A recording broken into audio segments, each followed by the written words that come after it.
Happy New Year. Okay, so I think people have really hoarded me on when are you dropping the next video and all of that, and especially with the things happening with all of the updates on immigration stuff. Okay, so hi, my name is Olufalake. Let's cut to the chase and Happy New Year. Happy New Year, Happy New Year. This is my first video for the year 2024. It's been a lot, like a lot of still trying to settle down, right?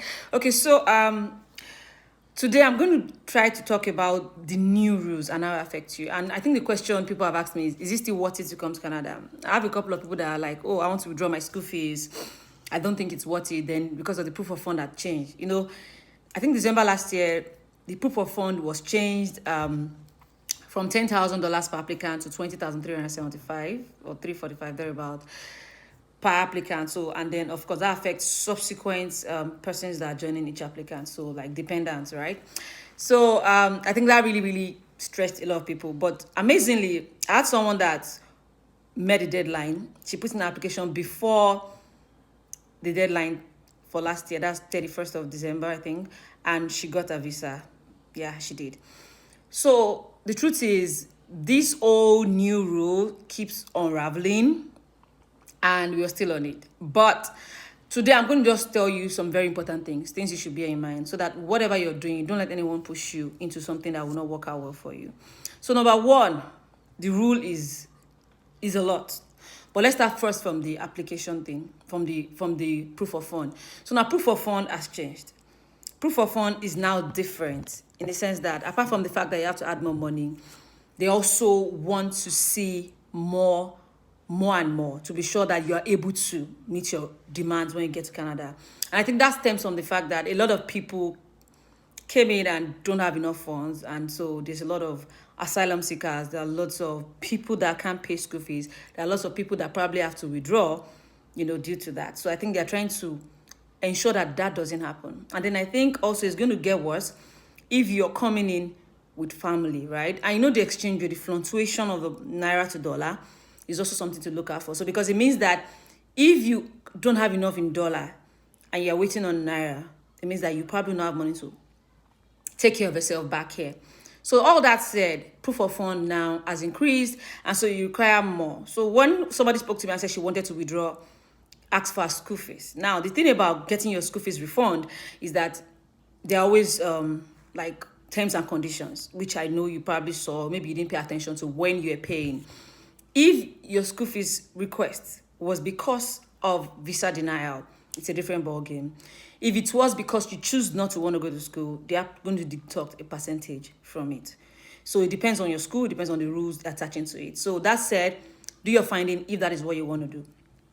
So now I'm also now going to go towards the new rules with regards to school. So now I want to think, because a lot of colleges saw a lot more intake in the last 1-2 years, and universities did not see the same.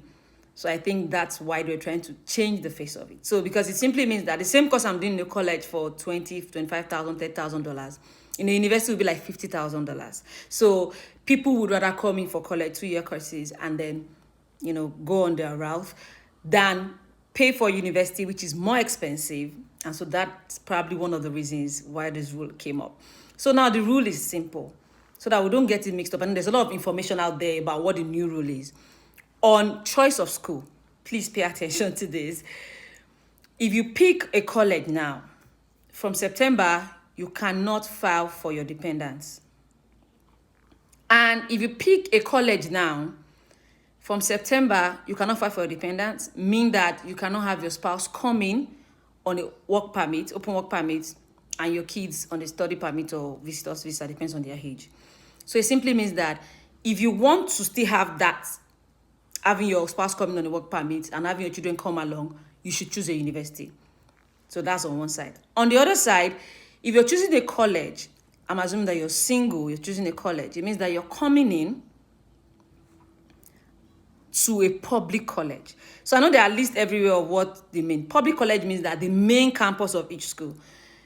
Not only main campus, there are some schools that have other campuses elsewhere, but the campuses are also part of their public college campuses, while some have campuses that are private college campuses. Let me give you an example. For Lambton College, their main campus now is Sanya and Ottawa. For their Toronto campus and Mississauga, they are called private public. So they are under Lambton, but they are privately owned. So if you come in for those ones, you would not get postgraduate work permit. So if you're still trying to go for a college, let's assume you're single and you don't have dependents coming with you right now, go for public colleges. So now there's just one part of it that I've not been able to be sure about is even if you have dependents and you're coming to a public college and you cannot get open work permit for your spouse, can they come on a visit visa? I'm not sure about that. So maybe that's something they'll probably talk about later or will unravel as all of this goes on, right? So I really cannot say for a fact how that works. I really cannot say for a fact.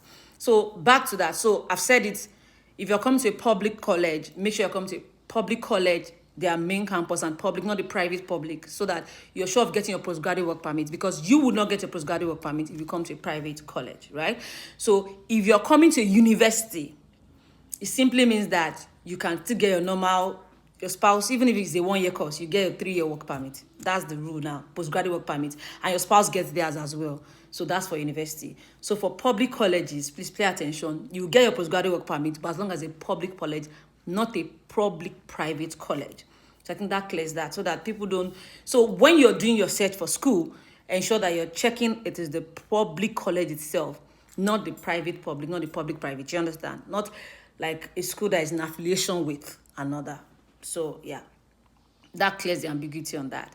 So now let me go to the issue of the work permit. As I said, if you're coming for a university degree in law, medicine, whatever, your spouse will get a open work permit and your kids can get study permit. But if you're coming to a college, it's not going to apply anymore from September. Also, I don't know if it extends to those that are already in Canada, their spouses are not here. But the advice will be kick off on it, do your visitor's visa, do your open work permit, whatever you have to do, get it done before September, put your application in. And that's the good thing about Canada. When they are giving you the laws, they give you a date so that you can work towards all of that. So let's go back to something. The main question is it still worth it coming to Canada for me? People have asked me. And that's one question I've answered a lot of people on. I'll keep saying it depends. It depends on you. What's your plan? What's your goal? Are you single? Do you just want to come in? Some people really just want to go to school and go back home. So what do you want to do? So people are now opting for visitors visa. But I also noticed that from interactions I've had, the number of applications they are giving now has dropped drastically. And that's like daunting, right? You know how much you pay for application, all the stress and everything. But I still say it, and I'll say it over and over again. It is important that whatever you're doing with Canada, express yourself, provide all documents, and be very succinct about, like, go straight to the point, put evidence, and put it in. So because I heard someone telling me that their family person had a lot of money in their account and they still didn't give the visa. I keep saying it. You can have a lot of money in your account and you won't get your visa if you don't put it right. So it's not about a lot of money, because I know they're still giving people visa. Someone still came in like a week ago, right? And admission is for May. So people are still coming in. So it depends on you. So now the issue of funds, because of the old exchange rate, if you already have money in dollars, good for you. If you don't have, you need to now sit back and see what happens. So I'm imagining you want to go to a university and it's like 40,000. There's some universities that I'm going to try to list out universities that are not so expensive too. There's some universities that are not like 40,000. They're not too expensive and you can actually think of coming to them. And also, we should also try to work towards the U15 research universities. They give scholarships. It might not be so easy, but it's something you can give a shot, and if it works, good and fine. So you would need to stretch yourself for the scholarships though. I mean, it's not easy peasy, but it's doable. People get scholarship funding. They get fully funded scholarship, and if you get that for university, then you come with your family and then you're good. So is this still worth it? Yes, it is, if you can afford it. If you cannot afford it, it is not worth it. Because in here, a lot of people are, jobs, because of the nature. Even though now students can work for 40 hours up till April, there are students that have their visa given them from last year, 2023, right? So, but these things still has the but. They have their permanent staff, they have their temporary staff, which are the part-time workers, some are casual workers. So there's a lot to go in on that. So if you decide and you think you still want to make the journey and stretch yourself, please make sure you have enough funds. It cannot be overemphasized, because the amount of money you need here, It's crazy. Like, because you have to plan for your settling. Some are luckier than others. I know people that came in and they're students and they got very reasonable jobs, bank jobs. Yeah, so stories differ, right? People have different stories and all of that. But I'm saying that just because you cannot determine and you cannot be sure of what's going to happen, you can only pray and hope for the best. You should also plan for the best. So planning for the best means that you should have enough funds when you're coming in. So yes, is it worth it? Yes and no. Yes, if you can afford it. No, if you cannot afford it, because it is very expensive now, and the expectation of your proof of fund or proof of capability has raised. The bar has gone all up, right? So I think I have a couple of people these days, they are from the UK, they're coming in, and it's kind of easier for them, right? So people will say, oh, it's better you've pulled out and all of that. So it still goes back to, what do you want to do? So another thing that I think people are overlooking, I know it can be a stretch because you have to stay back on the pole, is express entry. You should look towards express entry. Get the requirements. You have to do your IELTS. You have to do your WES evaluation. Then you can get on the poll and see what your CRA score is, so that you can know if there's any other thing you can do to add. Some, if you have masters, it hard. So your job experience will also hard. So that's one part that people should be looking out for.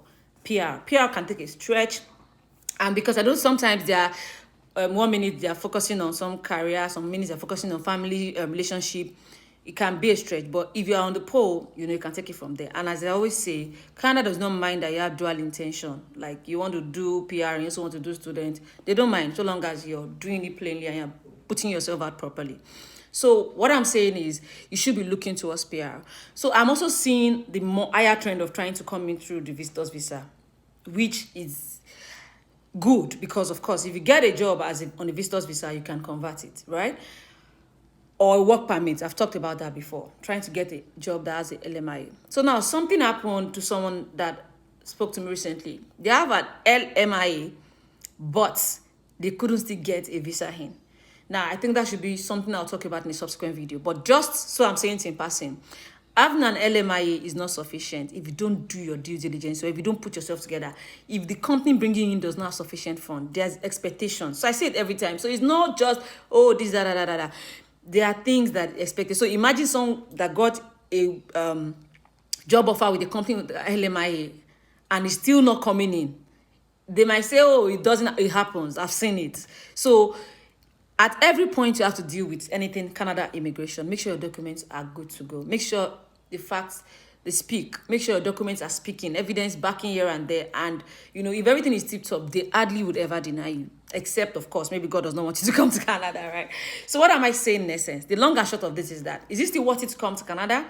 I think it is worth it if you can afford it. It is worth it if you can put together your own game plan and plan yourself towards it. It is worth it if you're patient enough to work on your PR, if you're patient enough to also do your study permit, but getting a good school or maybe getting a scholarship for yourself. So yes, it is worth it, because I think people have asked me a lot. I mean, it's a stretch, because being on a study permit is a stretch. You need to have money. It's a stretch. It takes you through a lot of stress. But if you're on a study permit and you're able to get your partner in on a work permit, then that's good. If you're on a study permit and you're single, then that's good. You'll probably be able to manage yourself with whatever you're able to make with your 20 hours or 30 hours job you get. Because even though they've extended the work time, it doesn't mean you're going to get that amount of work. It just means that if you can work and you're not going to be like offending any legislation or any law. So that said, I think I'm going to draw the curtains here. Now, the long and short of this video is that it's still going to be worth it if you can afford it. Put your documents right, ask questions, join the right communities, and drop questions. Sometimes I get questions that I don't respond to them immediately. I'm so sorry, but I will respond to a lot of them after I drop this video. So yes, Canada is still worth it if you can afford it.